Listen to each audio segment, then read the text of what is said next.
ये तो आपको पता ही होगा कि सीजेपी और सोनम वांगचुक जी का एक पीसफुल प्रोटेस्ट चल रहा था सोनम जी को जबरदस्ती ले जाने से पहले, और उसके बाद धीरे धीरे ये प्रोटेस्ट संसद के गेट तक पहुंच रहा था। फिर क्या था, मालिक लोगों को खतरा नजर आने लग गया, जिसके बाद पुलिस ने आंसू गैस के फायर कर दिए और लाठीचार्ज शुरू कर दिया। जिसके बाद कांग्रेस जनता पार्टी का स्टेज तो तहस नहस हो ही गया और पुलिस का वहां पे कब्जा हो गया।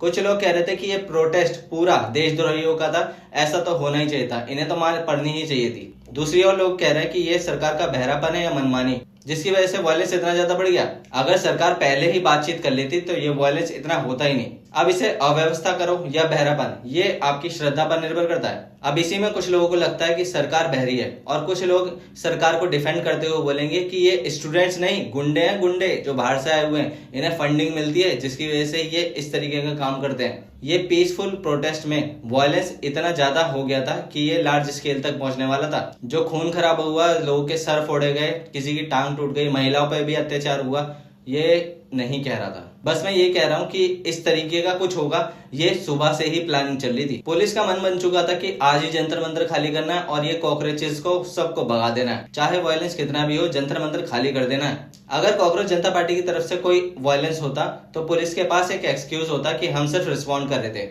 वैसे प्रोटेस्ट अगर जंतर मंतर तक पहुंचता तो पुलिस नेशनल सिक्योरिटी का मुद्दा लेते हुए पूरी तरीके से जंतर मंतर खाली करवा सकती थी। ये तो आपको पता ही है कि ये प्रोटेस्ट अभी खत्म नहीं हुआ, इसमें अभी और चीजें होनी बाकी हैं। जब प्रोटेस्ट संसद तक पहुंचने लगा तो मालिक लोगों का जाना तो बनता ही था, वो लोग वहां से निकल गए और शायद वही पुलिस को कह गए कि कितनी भी नेगेटिव हेडलाइन हो, आप अपना काम करो और कॉकरोचेस को यहाँ से कुचल दो। मैं किसी के खिलाफ लड़ने या किसी को प्रोटेक्ट करने के लिए सक्षम नहीं हूं, लेकिन ये वीडियो बना के मैं ये बता सकता हूं कि क्या चीजें सही हुई हैं और क्या गलत हुई हैं, लेकिन वो भी एक दायरे में, वरना वीडियो वायरल हो ना होए लेकिन चैनल जरूर खत्म हो जाएगा। मैं चाहूं भी तो साफ साफ चीजें इस वीडियो में नहीं बता सकता कि कैसे हमारे देश की फ्रीडम ऑफ स्पीच और डेमोक्रेसी की धज्जियां उड़ी हैं। सुबह सुबह ये वीडियो भी वायरल हुई थी जिसमें ये ट्रक देखा गया, इसमें बहुत सारे पत्थर रखे हुए थे। अचानक ये ट्रक जंतर मंतर पर खड़ा हुआ था, जिसके बाद न्यूज पर यह खबर फैली कि कांग्रेस जनता पार्टी ने स्टोन पेल्टिंग मंगवा रखी है, जो उनकी तरफ से थी ही नहीं।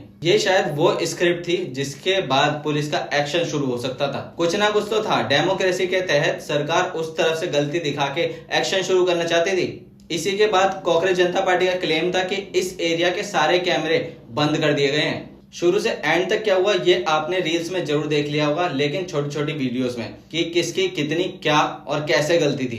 पर इसी बीच एक बात समझ में नहीं आई कि पुलिस जो है सरकार को डिफेंड कर रही थी, उनका बचाव कर रही थी, या कह सकते हैं लोगों को संसद तक पहुंचने से रोक रही थी। लेकिन इन लोगों ने अपने नेम टैग क्यों हटा रखे थे? चलो मानते हैं कुछ लोग लगाना भूल गए होंगे, लेकिन कुछ लोग ऐसे भी थे जो नेम टैग बाद में हटा रहे थे और जेब में रख रहे थे। ये सब घटना होने के बाद सोनम जी से जेपी नड्डा और कई लोग मिलने पहुंचे। उनके बीच में क्या बात हुई ये तो हमें नहीं पता अभी, लेकिन ये जरूर पता है कि जब ये प्रोटेस्ट चल रहा था उसके बाद अखिलेश यादव जी प्रोटेस्ट में गए, उन्हें भी पुलिस ने अरेस्ट कर लिया, लेकिन उनके कार्यकर्ताओं ने उसी टाइम उन्हें छुटा भी लिया। और इस प्रोटेस्ट में लाठीचार्ज होने के बाद चंद्रशेखर जी संसद में ही धरने पर बैठे हुए हैं। इस प्रोटेस्ट में लाठीचार्ज होने के बाद इतने ज्यादा लोगों का दिल दहल गया है कि वो प्रोटेस्ट में ज्यादा से ज्यादा शामिल हो रहे हैं। धीरे धीरे इस मुहिम में बहुत सारे लोग जुड़ रहे हैं और ये मुहिम बहुत बड़ी होने वाली है शायद। इसके बाद राहुल गांधी जी ने भी पीएम हाउस के बाहर धरना दिया, लेकिन ये बहुत सक्सेसफुल नहीं हुआ, थोड़ी देर बाद ही उन्हें हटा दिया गया। ये प्रोटेस्ट इतना बड़ा होता जा रहा है कि इसमें सैनिक हो या सिख हो या फिर हमारे फार्मर्स हो, वो भी धीरे धीरे जुड़ते जा रहे हैं, जिसके बाद शायद हमारा देश बदलेगा। तो नमस्कार दोस्तों, मिलते हैं अगली वीडियो में।